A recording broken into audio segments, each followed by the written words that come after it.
Hello, my name is Moses Sutton, and I will be your guide as we travel through the land of Israel, following in the footsteps of the Maccabees to learn about their revolt, their battles and victories, and the miracle and story of Hanukkah. So I live in the modern city of Modi'in, which you can see behind me. It's named after the ancient town of Modi'in, which was the hometown of the Hashmonaim, Matityahu and his 5 sons, the Maccabees. And the modern city is relatively new. So 30 years ago it didn't exist, and in the planning and construction of the city since the 1990s, a lot of salvage excavations have been done to make sure that no important ruins and artifacts are destroyed by accident. And a lot of interesting stuff has been uncovered, remains indeed from the Second Temple period.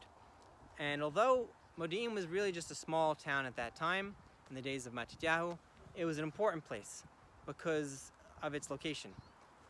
Modi'in is between Jersualem and Tel Aviv, the coastal plain, and in ancient times that was significant because if there were ever any foreign armies traveling through the country, they wouldn't be able to go through the mountainous center of the country.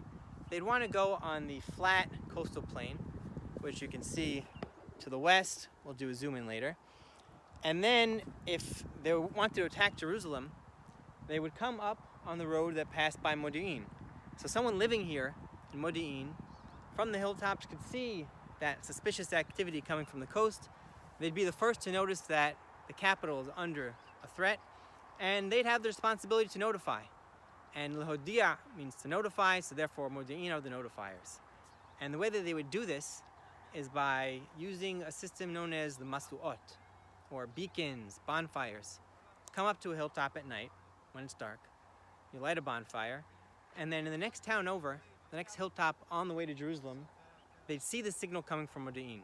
They'd know that trouble is coming, they would light a bonfire, and then the next town, and so on and so forth, till the message is received in Jerusalem, and they know that they have to prepare for battle. And the flag of Modi'in that's used today is actually a mountain with a flame on top, to remember that ancient heritage of the city. Actually, there's some movies I've seen that have a nice depiction of this. One is Lord of the Rings, Return of the King. Another one is the Disney movie Mulan, in the opening scene, where they have this sort of bonfire system recreated.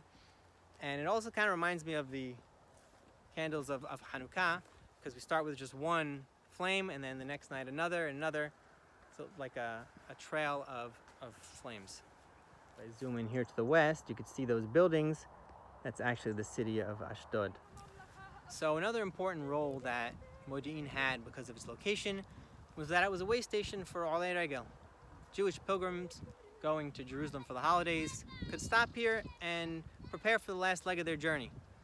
And one thing that was found in the hills in and around Modi'in in abundance were cisterns. So for example, here's a cistern behind me. There's a hole in the stone with a big pit for collecting rainwater underneath. They put a metal grate on top just for safety. And there were perhaps even more cisterns than the local inhabitants of a small village would have needed. And that's because it was really for travelers also. They could come, drink water, give their animals to drink, and they could prepare for their trip to the temple in other ways. So for example, mikvot were found here for purification. They grew olives and grapes here, made oil and wine. Wine presses and oil presses were found. Also caves with holes for raising birds. And all these things could be bought by travelers as sacrifices to bring to the temple. So clearly the people living in Modi'in, they supported the temple. It was important to them. And we'll see how that plays out in the days of Matityahu when the service in the temple is threatened and perverted. And Matityahu feels like he has to do something about it.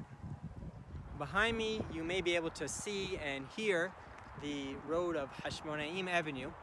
The planned route of the road was changed in the year 2000 because of an important discovery that was made. So in the next video, we'll visit that site and we'll talk about the decrees of Antiochus and how Matityahu started a revolt here in Modi'in. Please stay tuned.